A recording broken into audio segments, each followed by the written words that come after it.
Tayo po ba'y binabawalan talaga ng Korte Suprema o tayo tinuturuan lamang kung paano maghain ng tamang impeachment complaint? Parang tayo po ay tila nagmamatigas. Mr. Speaker, I'd like to ask if the distinguished minority leader will yield to a few questions and to make a manifestation from his speech. Thank you. I will gladly accommodate request of Honorable Marcoleta is recognized. Mr. Speaker, you enumerated earlier that the Supreme Court has added new rules on impeachment, specifically the furnishing of a copy of the articles of impeachment along with the evidence, pieces of evidence to the one impeached. Is that correct, Mr. Speaker? That is correct, Mr. Speaker. And along with that, you also said that each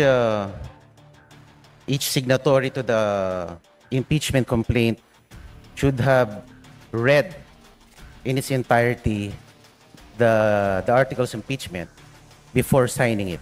And in your own opinion, it is another rule added by the Supreme Court. That is what the Supreme Court stated, Mr. Speaker.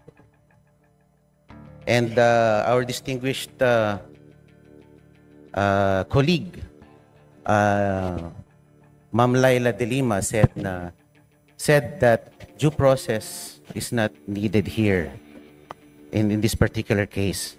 But in my personal opinion, Mr. Speaker, due process is intrinsically embedded in all judicial, even administrative processes. It need not be construed specifically in the Constitution. Halimbawa po, kung tayo ay magtatanggal ng empleyado sa kumpanya, kahit wala naman pagtatangka sa kanyang buhay, we also accord due process to the person that we are about to remove from office. Usually, tayo po we ask for an explanation letter dun sa empleyado kung bakit niya, why he or she has breached a company policy. In other words, meron pong due process. And I think it need not be specifically stated in every ruling. And I think dapat po talaga intindihin natin ang judicial, ang due process ay nandyan, nananalaytay sa lahat ng ating mga batas.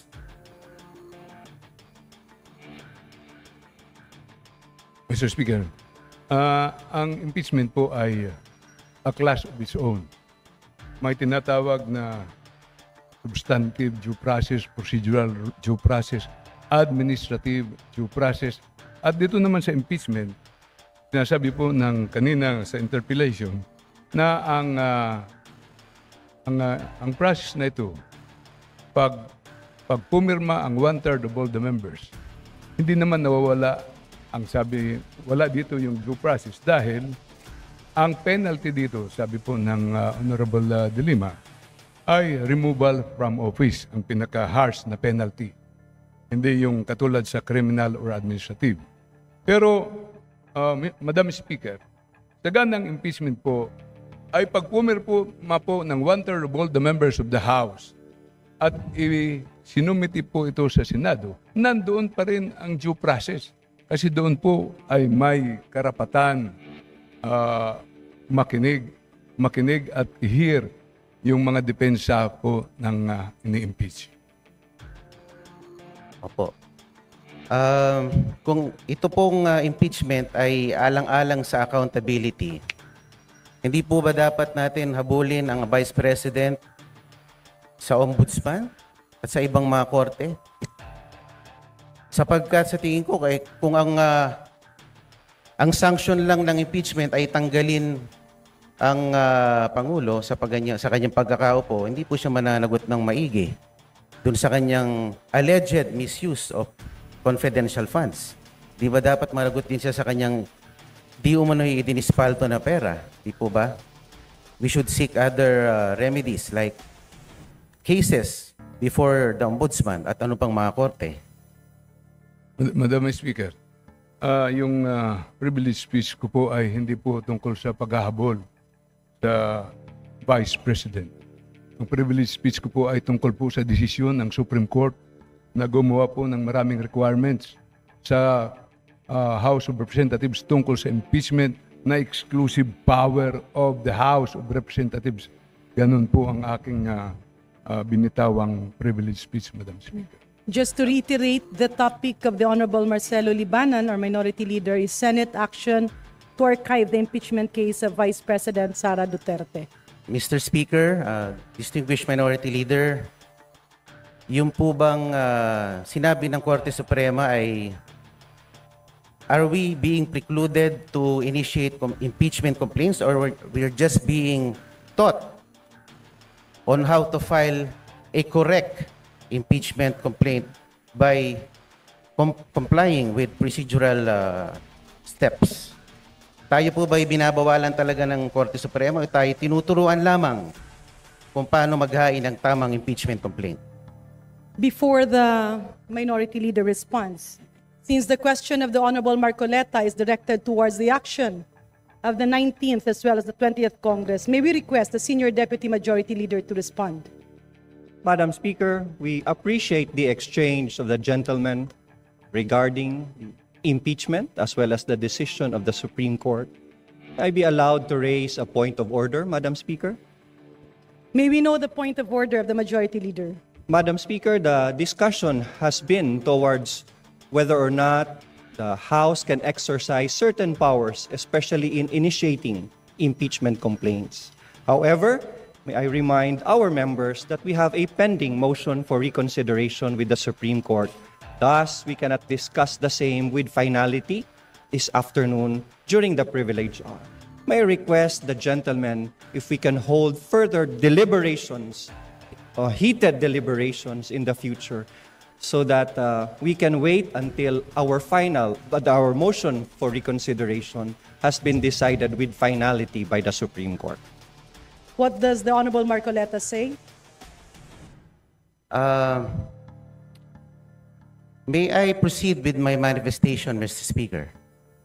Madam Majority Speaker, Leader. can we let the Honorable Marcoleta finish his manifestation before we proceed to the next speaker to avail of the privilege hour? Thank you, Madam Speaker. Majority Leader, I believe the Honorable Libanan as well as the other members of the House are actually, we have 22 members listed for the privilege hour. That's right, Madam Yeah, Speaker. so I believe a manifestation can be taken up at the appropriate time once the privilege hour has been closed. Madam Speaker, I have already registered my intention to make a manifestation. Madam Speaker, a manifestation would be in order. Let's allow the Honorable Marcoleta to finish his short manifestation before we conclude the privilege speech and refer the same to the Committee on Rules. The Majority Leader's request is hereby granted. Thank you, Mr. Speaker. Sa pagtatapos po ng 2024, sinabi po ng ating mahal na Pangulo na ang impeachment ay hindi importante. Sabi niya, this does not make any difference to any single Filipino life. So why waste time on it? And despite the admonition of the President, the House, through one-third vote, transmitted the articles of impeachment to the Senate. Why didn't we heed the call of the President? Why did the HRR defy the President's pronouncement? Gusto ko lang pong malaman kung bakit ganon. Parang hindi natin sinusunod ang mga pahayag ng ating Pangulo. Before the Honorable At nung July 25, the Supreme Court, sabi nga nila, inilang dineklara ng articles of impeachment ay unconstitutional at void ab initio. At pagkatapos noon ay nakarinig tayo ng mga pahayag mula sa House members na tila baga tinatakot ang ating mga maestrado na pwede kayong ma-impeach din tulad ng Vice President. And despite the motion for reconsideration submitted, the Supreme Court, through a press briefer, reiterated that the decision is immediately executory, notwithstanding the MR. And the Senate accordingly adhered to the decision by archiving the articles of impeachment.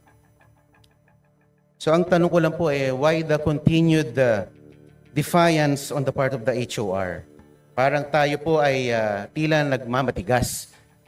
Samantalang ang Korte Suprema at ang ating co-equal body ng Senado ay tumalima na sa sinabi ng ating Korte Suprema. Alam naman po natin that the Supreme Court is the final arbiter on all disputes and controversies pertaining to constitutional issues.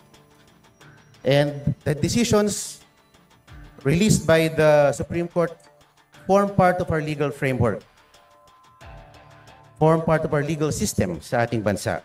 Dapat po nating galangin ang ating co-equal branch.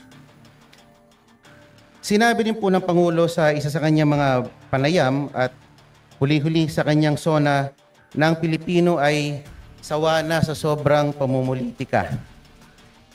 So, buti pa ang ating Pangulo aware dito. At siyempre, kamakailan ay meron pong ibinalita na meron na naman pong Quadcom version 2.0. Alam naman po natin ang Quadcom ay nagagamit bilang political persecution more than a tool for legislation. At pinakita pa nga po ng Quadcom sa kanilang performance last year that it assumed judicial and prosecutorial roles, which is beyond the ambit of its legislative function. Mr. Speaker, the continued defiance of the House of Representatives has been truly remarkable. Sana naman po ay baguhin na natin ang ating estratehiya. Sa akin lang naman po. Dahil ako'y miyembro ng 20th Congress, bakit hindi po natin baguhin or reassess ang ating strategies?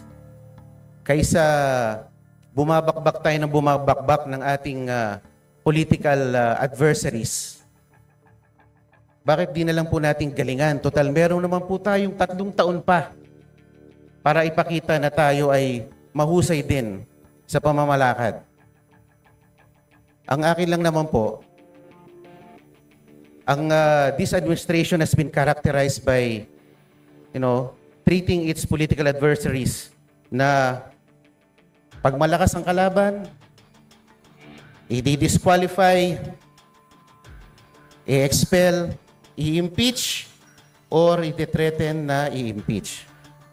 Bakit hindi lang naman po natin galingan? Meron pa naman po tayong 3 taon. Baka sakali, matalo natin si VP Sara sa 2028. Maraming salamat po.